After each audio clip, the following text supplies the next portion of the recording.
போய் சரண்டர் ஆகி உள்ளே இருக்கார் விசாரணைக்கு, நான் என்ன கேள்வி கேட்டாலும் நான் பதில் சொல்கிறேன் அப்படின்னு அவர் போயிட்டார். இதெல்லாம் நம்ம சைடில், நம்ம எம்டி சார் சைடில் எல்லாம் ஸ்மூத்தாக எல்லாம் பண்ணிகிட்ருக்காரு. ஆனால் நாம் பாதிக்கப்பட்டிருக்கிறது பொதுமக்கள். நம்ம எல்லோரும் பணம் வரல அப்படின்னே தான் உட்காந்துட்டுருக்குறோம். இப்போ எந்த அடிப்படையில் இந்த மாதிரி ஒரு கேஸை போட்டு நம்ம வாழ்வாதாரம் பாதிச்சிருக்கிற அளவுக்கு இந்த சூழ்நிலை உருவாக்கினவங்க மேலே நாம் ஏதாவது ஒரு சட்டப்பூர்வமான ஒரு நடவடிக்கை எடுக்கணும். அதுக்கு நம்ம என்ன பண்ணுறது அப்படின்னு பார்த்தா ஒரே குழப்பமாக இருக்கும்போது இங்கே சில பேர் சில ஐடியா கொடுத்துருக்காங்க.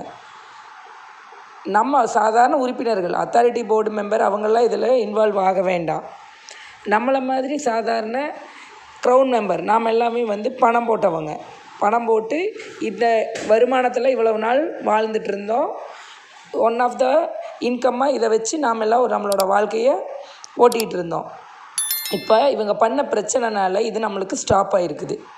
இதுக்கு காரணமானவங்களுக்கு நாம் ஏதாவது ஒரு, நம்ம எதுவுமே பண்ணாமல் இருந்தால் எப்படி, ஏதாவது ஒன்று பண்ணணும். இப்போ பார்த்திங்கன்னா இது கூட்டி கழித்து பார்த்தா நாம் என்ன பண்ணுறோம், நாம் ஒரு கேஸ் சட்டப்படி போகிறோம். இது எந்த அடிப்படையில் நீ போட்ட, இப்போ நிறைய பேர் பார்த்திங்கன்னா யூடியூப்பில் அதிலெல்லாம் பார்த்திங்கன்னா கமெண்ட்ஸில் நாங்கள் தற்கொலை தான் பண்ணிக்கணும் அப்படி இப்படின்லாம் போட்டிருக்கிறாங்க. இந்த அளவுக்கு அவங்க நிலமை மோசமாயிடுச்சு. இப்போ பணம் இப்போ மக்களை ஏமாத்துது கம்பெனின்னு சொல்லி இப்படி ஒரு கேஸை போட்டு இப்போ மக்களுக்கு பணமே வராத அளவுக்கு இதை கம்பெனியை முடக்கி வச்சுருக்கிறாங்க. இப்போ நம்மளுக்கு மீண்டும் கம்பெனி செயல்படணும் அப்படின்னு சொல்லி நம்ம சொல்ல போகிறோம். அடுத்தது எம்டியை வெளியில் விடணும்.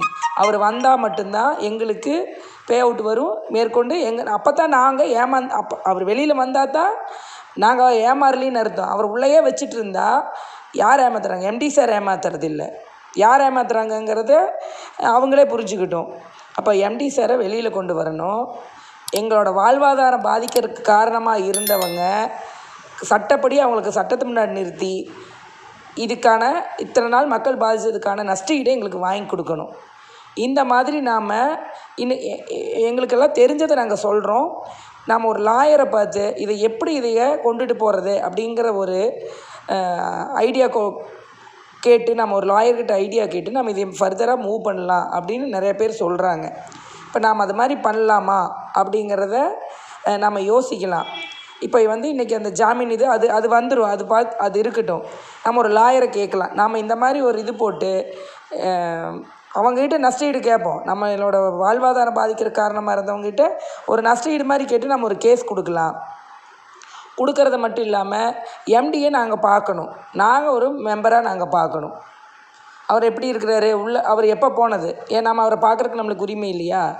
நம்ம பார்க்கலாமே. அதில் சட்டத்தில் இடம் இருக்கும்ல, அதை பயன்படுத்துவோம். நாம் போவோம்.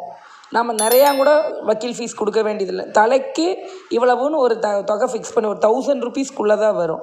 அந்த மாதிரி பண்ணி நாம் போய் நம்ம ஏதோ மக்கள் சார்பாக நம்ம ஏதாவது ஒரு ஸ்டெப் எடுத்தோம்னா இது கொஞ்சம் கவர்மெண்ட்டோட பார்வைக்கு போகும் அப்படிங்கிறது எங்கள் சில பேர்த்தோட கருத்து.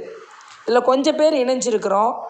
இன்னும் இந்த இதில் இன்னும் நாங்களும் கை கோர்க்கிறோம் அப்படின்னு சொல்கிறவங்கெல்லாம் தயவுசெய்து குரூப்பில் பதிவிடுங்க. ஃபர்தராக நம்ம என்ன பண்ணலாங்கிறத நம்ம முடிவு பண்ணுவோம். உங்களோட ஐடியாஸையும் கொடுங்க. இதை எப்படி கொண்டு போகணுமோ நம்ம கொண்டு போகலாம். இது நம்ம எல்லாம் மெம்பர்ஸ், நம்ம எல்லாருமே மெம்பர்ஸ், பாதிக்கப்பட்டவங்க, இந்த கேஸ்னால் பாதிக்கப்பட்டவங்க, வாழ்வாதாரம் பாதிக்கப்பட்டவங்க. நம்ம வாழ்வாதாரத்தை மீட்டெடுக்கிறதுக்காக நாம் சட்டப்பூர்வமாக சட்டப்படி நாம் ஒரு வழியில் நாம் போகலாம். அதுக்கு நீங்கள் எப்படி கோஆப்ரேட் பண்ணுவீங்களோ பண்ணுங்கள். இது நாங்கள்லாம் கை கோர்க்கிறோம், நாங்களும் வர்றோம் அப்படின்னா நம்ம இதை ஃபர்தராக நம்ம பர்சனலாக பேசுவோம். நம்ம அந்த குரூப்பை நாம் ஒரு மீட்டிங் போட்டு பேசி இதை நம்ம ஃபர்தராக கொண்டு போகலாம் அப்படிங்கிறது இங்கே சில பேர்த்தோட கருத்து. இதை அக்செப்ட் பண்ணுறவங்கெல்லாம் குரூப்பில் கொஞ்சம் அதை பதிவிடுங்க. அதுக்கப்புறமா நம்ம முடிவு பண்ணலாம். நன்றி, வணக்கம்.